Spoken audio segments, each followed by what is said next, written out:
I'm Kaitlyn. It is October 11th, 2017. It's 1:07 p.m. and we're at the Henry Solomon Lair statue.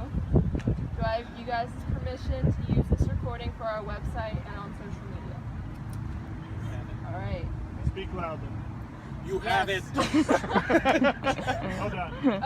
What Use is your your teacher voice. names and positions? Well, you're the senior person here, so. I'm Andrew Ludanyi, and I came to Ohio Northern in 1968, so almost 100 years after the university was founded. And I'm Ellen Wilson, and I came in 1979. Okay. So that kind of, how long have you been at ONU? Well, I didn't leave. I think it was 35. I left in 2014. I left in 2008 Okay. after 40 years here. Why did you decide to come here? Well, when I came, it was because there was a job. I mean, there were no jobs for historians, very, very few. And if you got a job, you took it. Okay. I also came because of the job. I know I applied to about 100 places, and I was successful here in the interviews. And maybe, are we allowed to do this? Sure. Maybe more importantly, my background was 100% public education, and I was really leery. And when I got here, I fell in love. It seemed very different than what I'd imagined. So I stayed out of choice. Okay. What do you remember about interviewing for the position you're in now?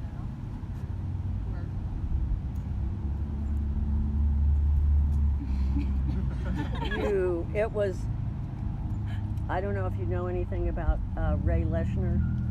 He was president for like 2 years. Yeah. And, oh man, the chair of the department took, his wife, thankfully, took me out to dinner, and he didn't talk. He was sullen. He was a political scientist, and I knew that they hated historians, which on most campuses there's this, and I'm like, oh my God. I mean, he didn't talk. But what I didn't know, and I found out later, was along with you and most of the rest of the department had signed a white paper to fire the president. Is that? Yeah, that's basically it. Ray Leshner was the type of president who came to ONU with an agenda that we felt was totally out of line with the values that up until then it was liberal arts college, became arts and sciences after that. But just one example was he wanted to transform, well, maybe he was right, I don't know. He wanted to transform the music department to focus just on the marching band. So we don't need the violin, we don't need this, we don't need that, you know. So that got a lot of us riled. That led to trying to organize a union on campus. Organizing a union on campus. Yeah, and that led ultimately to demonstrations out here in front of the president's office. She was involved. I was out of town at that time. Well, but I got calls from a friend of mine from graduate school who taught at Bluffton, and he said, Ellen, don't take that job. They're on TV every night. We were making the news because of, I don't know, were you out of town you weren't out of town in 78. When the demonstration took place, I was out of town. Oh, you mean the Union March? Yeah, the Union March. Yeah, I was out there. Okay. That brings up a question. Didn't you tell me once that when Leshner was fired, somebody went up and rang a bell up here? Yes, in that tower there. Without question. That was Bob Davis. Bob Davis, it Yeah, was? and he was chair of the department. He had to take an extra ladder to put it up there inside, not outside. And he took a hammer with him. And he was hammering away at the bell at the top over there after we knew that Leshner was gone. So, And the dean of students blamed the SIG-Eps. And he's calling them, and they're saying, we're not doing it. We're not doing it. Do you hear a bell on the phone? And Jack said no. Bob Davis had a stutter. And so then the joke was, Jack Coral said, well, I knew it had to be Bob because it was going da-da-da-ding, da-da-da-ding. Yeah, and if you notice, there is a lock on the steps that go up into the tower. yeah, ever since then, Yeah. security has been reimposed. Imposed. Oh, well, Well, tell us about the department when you first arrived. Who were your colleagues then?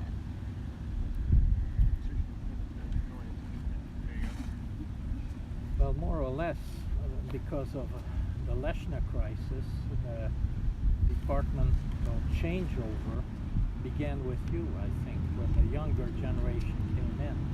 Because in my generation, I was still hired by Dr. Hilliard, Bob Hilliard, and he was chair at the time. And 2 years later, Bob Davis became chair, and Davis was chair all the way until Sappho. And which was when I came. and that's when you came. Yeah. So the department when I came was dominated by historians. I was the only political scientist, so I had an uphill struggle to keep things. You know, they have catalogs. Okay. Well, then I won't go into detail. But, initially, there were some old timers like Oscar Darlington, Lloyd Sobers. Bob Hilliard as well, plus Davis, and then Kitty Hammond. She was the first woman in the department, and you were the second, I think, right? And from then on, the women started taking over. Yeah. It's about power. The power structure is about equally divided now. When I was hired, I replaced J. Paul Madden, who was a modern Europeanist, I think, and Boyd Sobers. And they turned Madden loose the year before. And so I got this combined position. So it went from 8 people to 7. History and political science. Yeah, just history and political science. And history, political science, or history, politics, and justice came under your chairmanship, no? Or just before that? I don't know. It did go to history, politics, and justice because history, politics, and criminal justice, and blah, blah, blah. But when I first got here, there was no criminal justice. It was public administration. And then that got replaced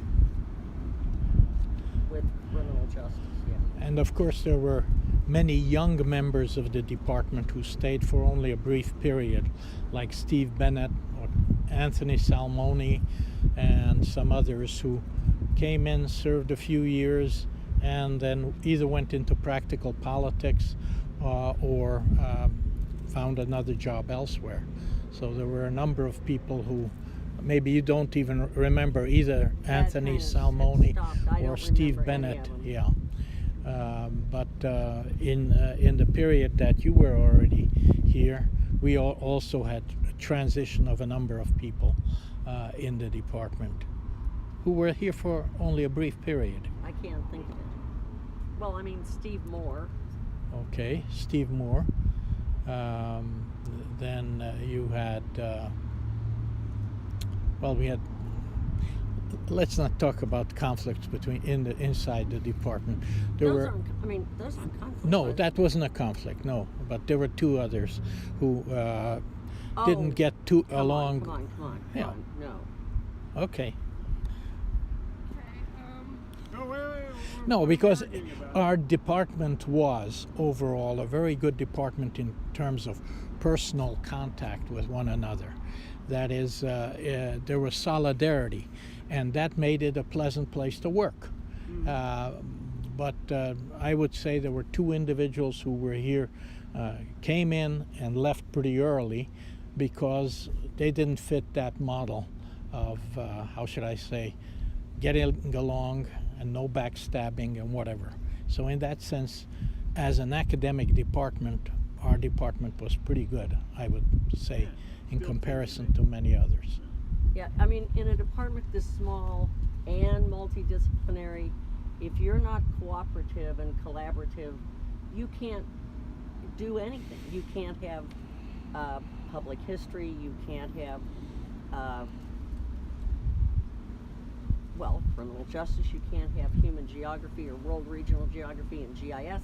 It's, Bob Davis's rule was, we talk about it, we talk about it, and we talk about it. And then we vote on it, and then we shut up. And that worked.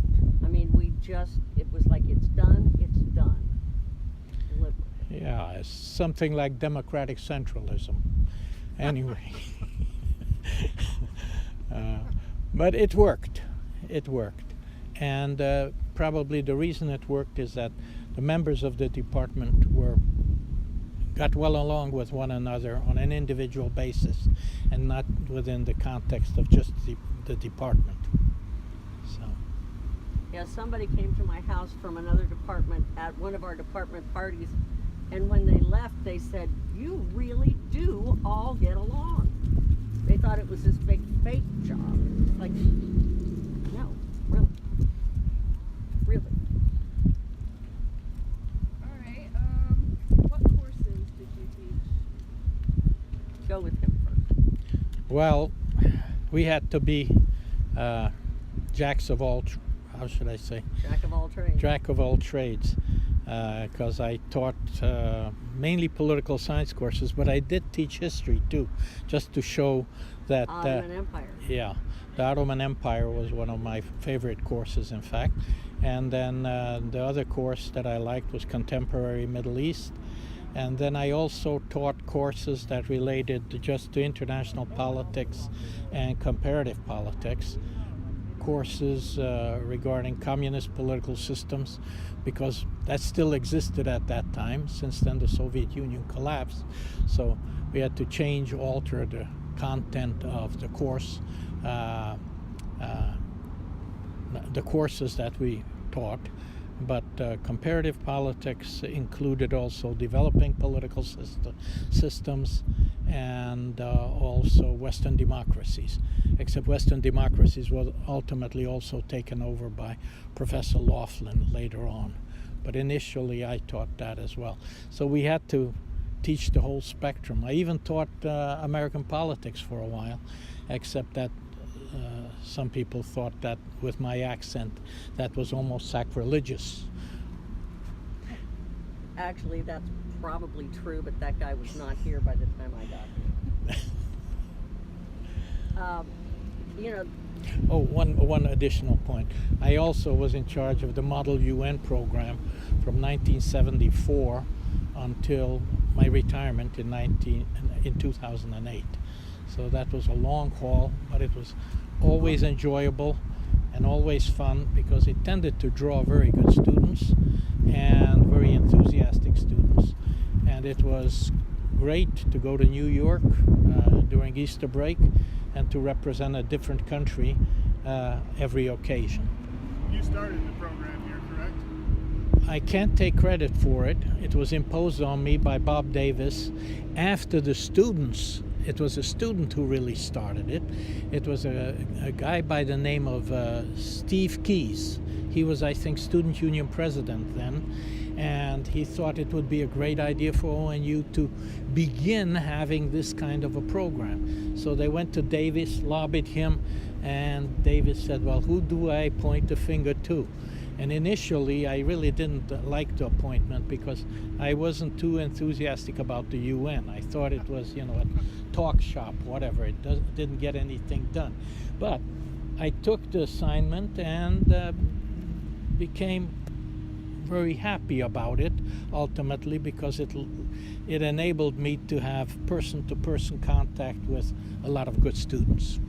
And you were also responsible for starting another organization that not very effective, the soccer program here?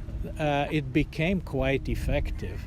While I was its coach, I was still a coach player. I could go out on the field and kick goals too, of which in one particular season I kicked 50% of the goals.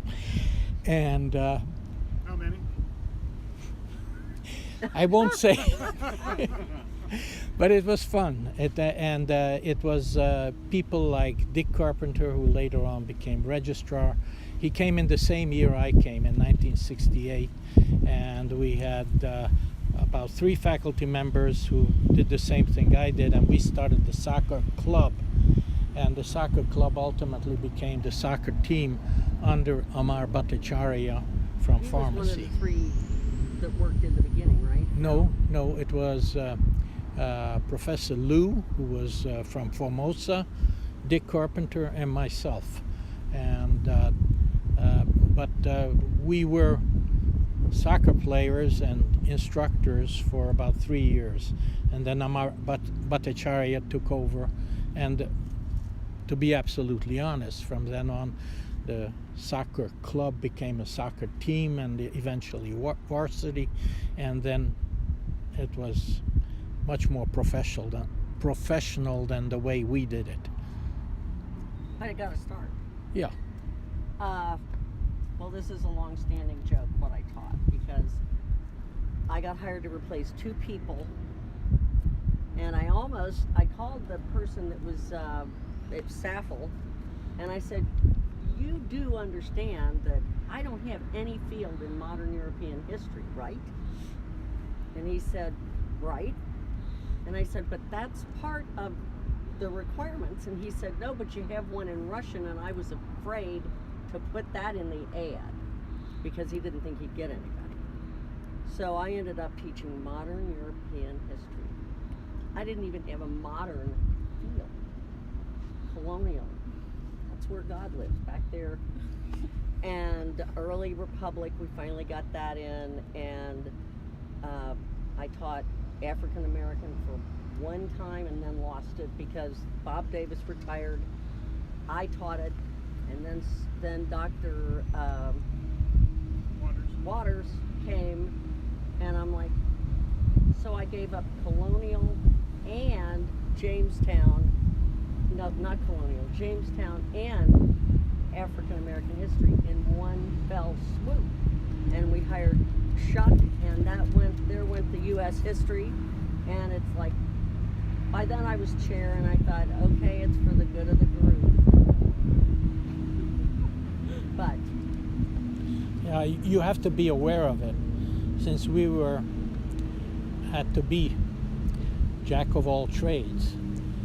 In the first 5 years of our service here at this great institution, we were really ahead of the students about one lecture, because we were constantly reading, constantly trying to keep up, because much of that material was new. So I'm glad in retrospect that that's the kind of challenge we had, because we acquired a very broad perspective on history and political science. But our first 5 years for any one of us was a real challenge. my happiest day was when we hired Dr. Laughlin. Modern Europe has found a new home, and I don't have to do it anymore. And remember, a lot of these courses, is more the ones Andy taught than the ones I taught, were cross-listed.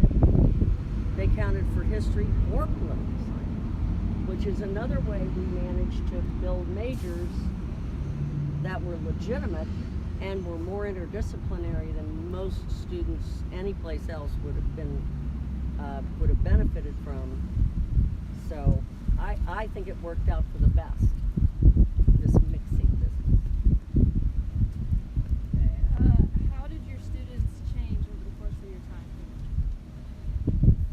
students changed, if at all? Are they better now, worse now? Uh-oh. In one sense, they're definitely better. They're more open. But in another sense, they have, in my opinion, strictly old-fashioned opinion, okay, they write less effectively than they did in my first 15 years of teaching here. And I blame the computer and the internet for that, because it's so easy to access things off the internet, and consequently you pay less attention to how you write an essay. So I know I was one of the three that were called at that time, a long time ago, avoid the 3 L's.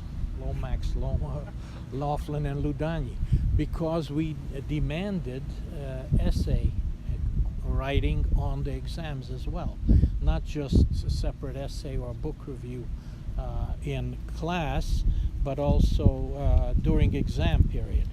And more recently, students have felt uncomfortable with that, and they, in my opinion, have less skills, verbal skills, in writing. Now, always there are exceptions to that, but if you make me generalize, that's the observation I would make.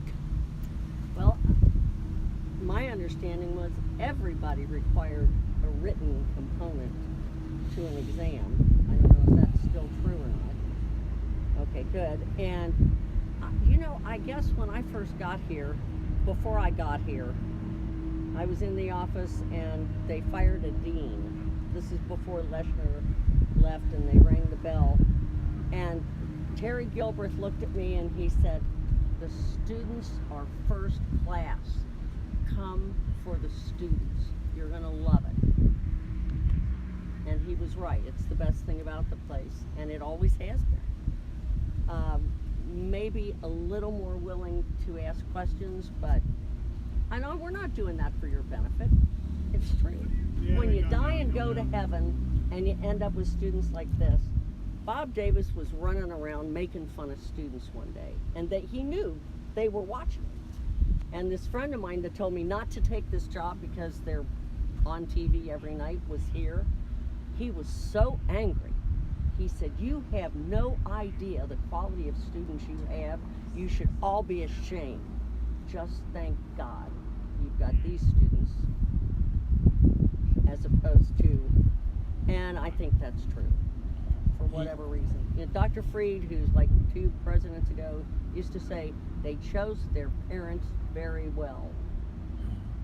I would add to that also that I know you have taught at other institutions in this area, because once in a while we filled in for faculty members that have become ill or were on a sabbatical or whatever.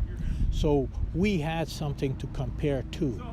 And in that sense, I would agree with you that our students compared really well with regional other institutions and their student bodies.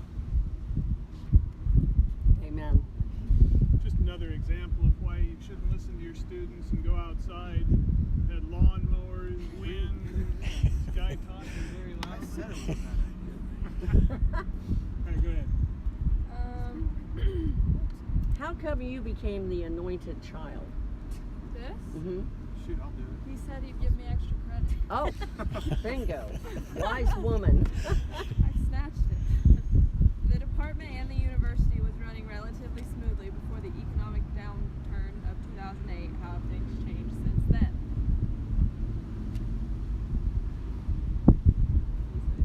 2010? 8. Remember? Yeah, well, I quit, or I went into retirement in 2008. So for me, the timing was ripe because I missed the crisis that succeeding generations of instructors and students had to face. So I can't speak to that. You were still chair, so you have to speak to it.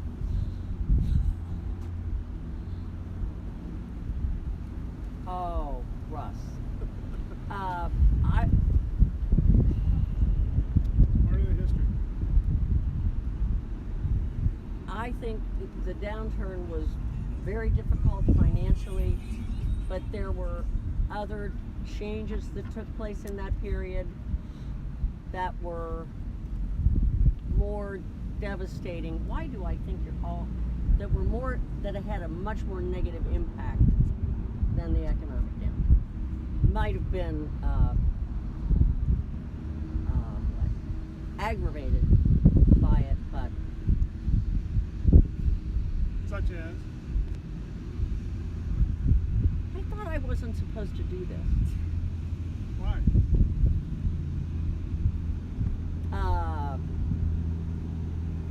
Less openness to innovation, entrepreneurship, international opportunities.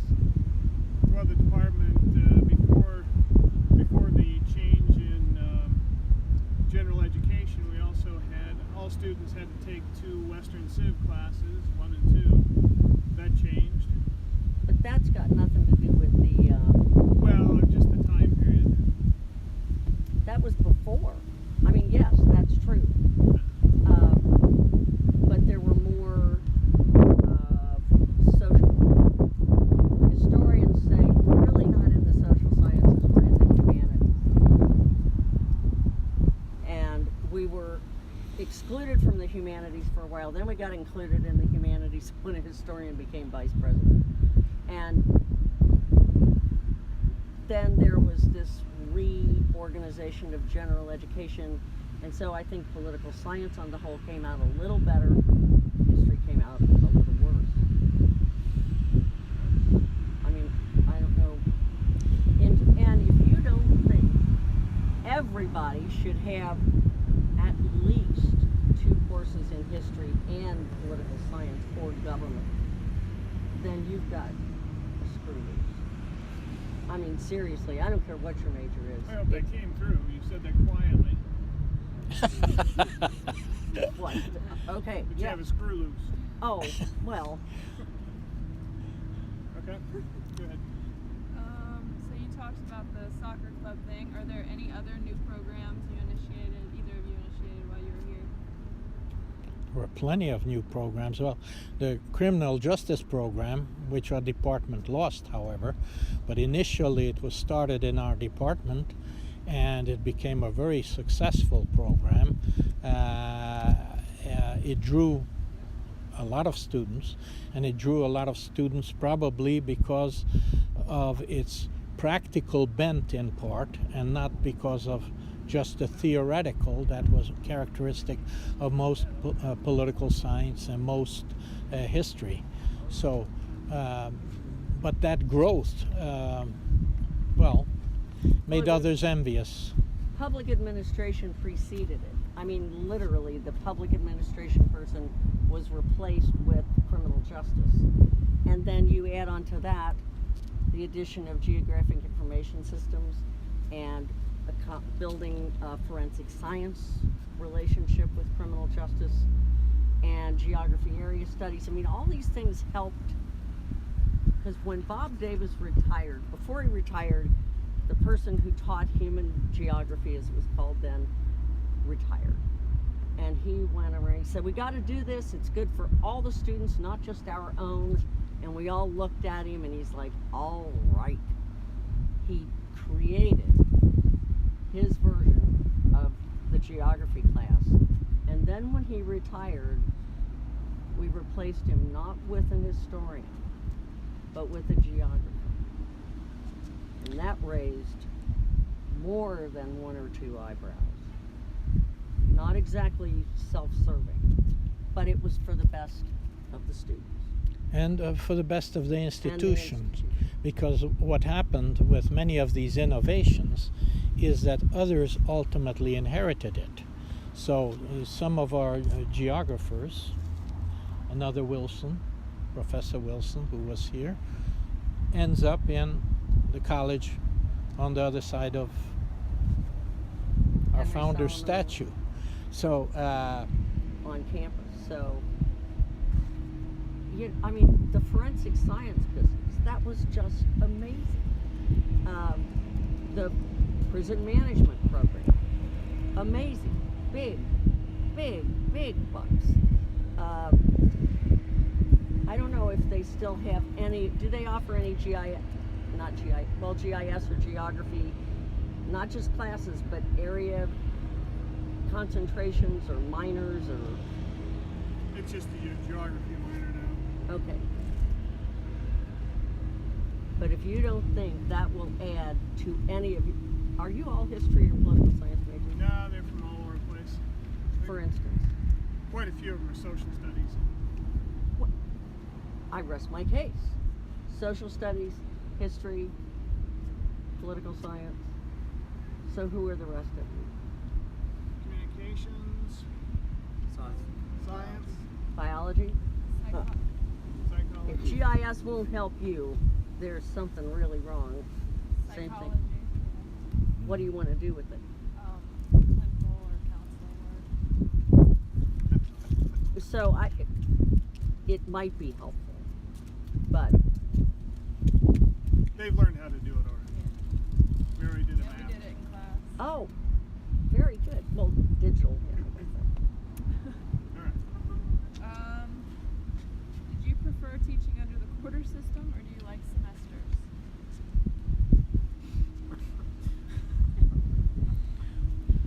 without question, among the happiest days of my life, as a minority of, I believe, one or two, I prefer semesters. I preferred quarters because quarters gave an opportunity to focus on a smaller segment, a smaller slice of the pie for a briefer period, but this way you could divide up a long course into 3 segments, and I believe it gave more variety, but I don't think that was the critical issue anyway. Whatever package you put knowledge into, in the final analysis it will be the interaction of the teachers and the students that will bring out the most of it. One definite advantage to the semester system is that you can write longer scholarly type studies. But other than that, I think the packaging in briefer periods provides more variety and opportunity to innovate. Well, we could argue about that all day, but one thing, just from a comparative standpoint, it's very difficult for a student to transfer, it was, from a quarter institution to a semester institution. And I do believe we would have gone to semesters long before if it hadn't been one of the things Leshner was gonna force, and then it became not an intellectual issue, semesters or quarters, but that's so-and-so never, will die before we go from quarters to semesters. Didn't we end up with the sort of weird quarter system we had because of Kent State? I heard that story. Well, yeah, they wanted us here when it was cold, not here when it wasn't. But the good thing about the transition is the only thing I could think of good about the quarters was Thanksgiving break. And it's still here. I love it. All right, I just have one question. Tell me about the creation of the Western Civ series. That was a big part of our efforts before the change in general education. Well, I think when general education changed to include 2 sections of Western Civ, there was only one course, well, one section of Western Civ 1 and Western Civ 2 taught every year, to the best of my knowledge. And then it became multiple sections, which I ended up in almost. I mean, it was like, that was what was left, because there were so many sections.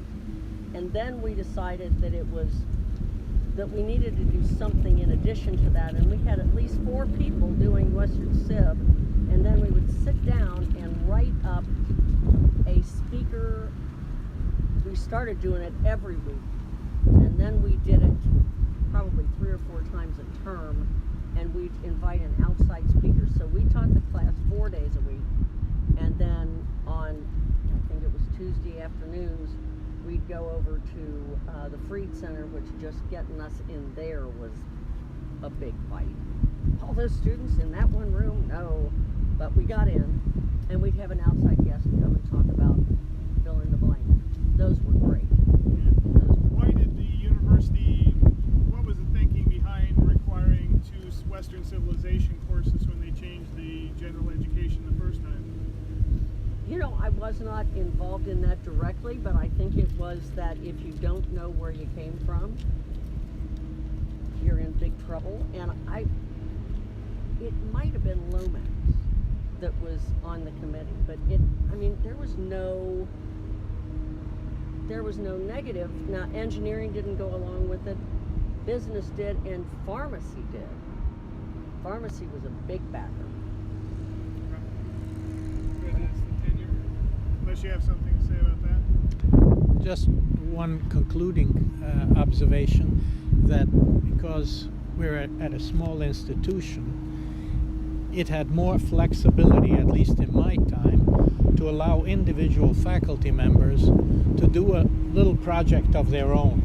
And I know that I could take students up to Toledo, Ohio, for example, and there do a little field work in the Birmingham neighborhood.